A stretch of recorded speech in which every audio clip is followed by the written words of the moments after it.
15 मार्चच्या जिहाची होळी झाली होत नाही। 15 मार्चचा जिहार रद्द झालाच पाहिजे। 15 मार्चचा जिहार। आजचं आंदोलन हे 15 मार्च 2024 रोजी महाराष्ट्र शासनाने एक संच मान्यतेसंदर्भात एक GR काढलेला आहे।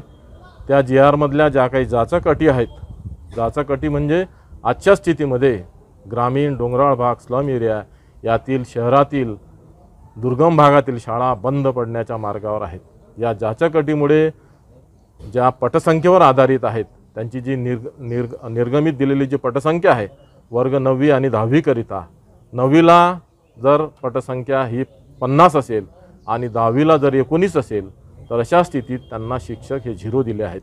मग 50 विद्यार्थ्यांचं काय, कोण शिकवणार हा प्रश्न आता सगळ्या समाजापर्यंत सर्व शिक्षकांपर्यंत पुढे निर्माण झालेला आहे।